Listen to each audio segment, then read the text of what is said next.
Hi everyone, it's Dr. Brad Meyer from Stephen F. Austin State University. We're talking about the 2023 Timpani Etude, and this tip is on stickings. So one of the big things that a lot of timpanists talk about are stickings, and really my kind of priority level is always to have alternating stickings when possible, to add doubles and crossovers when I absolutely have to, and if I can, always avoid triple stickings. And for me, I actually prefer doubles a little bit more than cross stickings because I find crossovers tend to accent the hand that's crossing over or unaccent and suppress the crossed over hand. So I find that we work a lot on our doubles, whether it's in marching band or concert, percussion, whatever it is, we're doing a lot of doubles work. And so I find that those are generally a little bit better than the crossover works. Unless you're a tenor player, then you probably got great crossovers.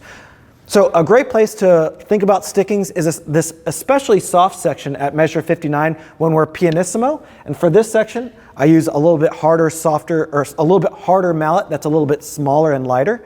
And what I've done is I added a couple stickings that allow me to move through these 16th notes without doing any quick crossovers that are going to accidentally accent. So on these sextuplets at the measure 59 at the end of it, I'm going to actually play with a little double sticking at the end that looks like this.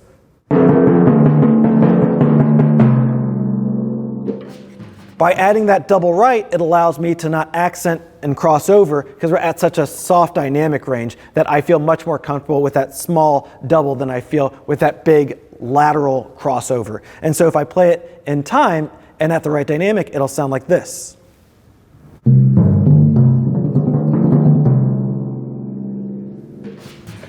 And what I'm trying to avoid there is the crossover, which would probably end up sounding a little bit something like this.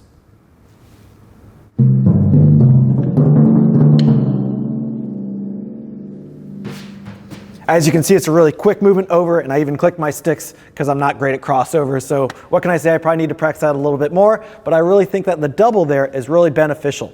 Now, I also recommend that we start other rhythms with like our left hand to make sure that we can uncross our hands and not have to add any doubles or crossovers.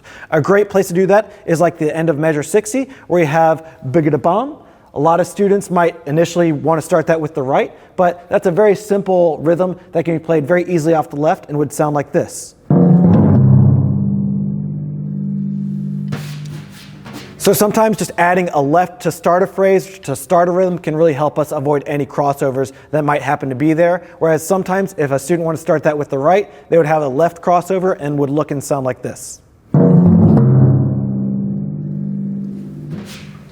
With that right crossing over with the eighth note and then the left hand having to cross over, that creates a lot more potential for errors in regards to our tonal consistency as well as just rhythmic consistency. So always think about different ways you can add rhythms or stickings to those rhythms that will help you.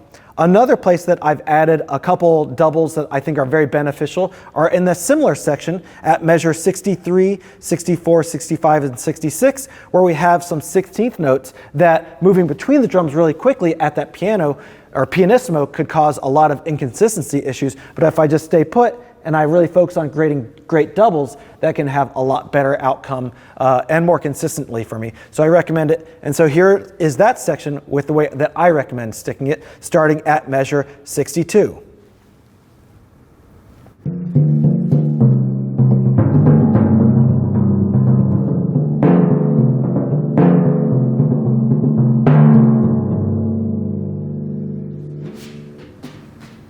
As you can see, a few well-placed doubles can make my sound much more consistent and make me work a lot less. So that's a win-win in my book. I hope that tip has helped. Best of luck on your audition or your performance.